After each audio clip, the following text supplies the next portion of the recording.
everybody. Where's that microphone? I can It's sing, not right? working, it's not Oh, working. man. Sorry, we were trying. Okay, so it's 1977. I have just finished high school. Me and my family are moving to a new city. I failed math because I'm horrible at math. I excelled in all the languages that we took, but I was really bad at numbers. So we moved to this new city, and I have to go to summer school to pass math and be able to prepare for college. I take my test, I pass math, and all the good things in this city that I didn't like.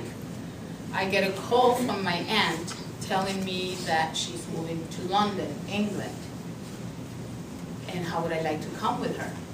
And of course, I'm like ecstatic. I am like my dream come true because I always wanted to learn languages and be a translator at the United Nations, and this was like the perfect opportunity to start doing that. You need to know 2 languages besides yours to be accepted at a translating school in Geneva, which is what I wanted to do. So I moved to London. I lived in London for almost 2 years. First I lived with my family, my aunt and my cousins and my uncle and everybody that moved to London. I moved out of the house and lived with an English family. He was a very renowned cardiologist in London, and she was the manager for the promotions department at the Observer. I went to school. I loved her job, actually. That was like when she told me this is what I do, and I'm like, great. This is, I like, her job. I go to school, I finished my English. This is like a year and a half. I got all my diplomas and all my proficiencies and all my tests. And it's time to move on to French, which was the second language that I wanted to learn. I moved to Paris. I lived in Paris for 7 months. While in Paris, my parents call me and tell me, listen, you need to come back. We're moving yet to another city. It ended up being Miami, Florida. My life in Europe was really, really hard to give up. I made many friends. I met lots of people. I traveled all over the place, you name it, backpacking, hotels. I slept in train stations. It was like, I'm devastated. I didn't want to give it up. I could have opted to stay, like many of my friends, and work illegally and support myself and my studies. But I was not the type. My parents always did everything for me. They, sheltered me. They took care of all the serious stuff. So I was not prepared to just stay there with their support. 1980, December 1980, I moved to Miami. I this is the city I don't like. I don't care for Miami. I don't know anybody. They have purchased a line of dry cleaning businesses, and I go work for them. I have nothing better to do. I don't know anybody. So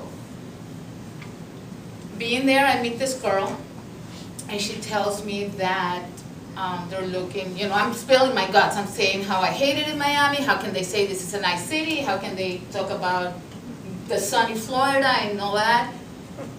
I'm like unhappy, I'm 18 years old, and I'm like, okay, I'm not liking this. 18, 19, I don't know, I forgot how old I was. She tells me, listen, you need to find a job. You need to start moving on. It's the only way. They're looking, at my place of work, they're looking for people. All you need to do is know how to type. Thinking to myself, I have never sat in front of a typewriter in my entire life. I don't tell her that, though. She brings me a job application. Back then, they would bring you a job application. You couldn't do it online.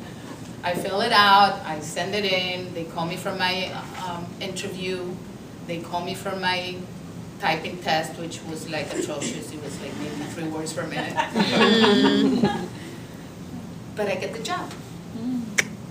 And I'm saying to myself, she must have been impressed with my travels, because there's absolutely nothing there that, she could hire me for.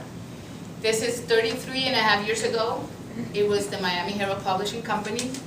And this is where I remember back, looking at this lady that I used to live with, and she used to do all these promotions, and I used to go to museums and Bugatti, Elton John Bugatti car, whatever, collection. And I ended up working for the Miami Herald. At the end, I did get my AA, I did finish, my college, and I've lived through it all.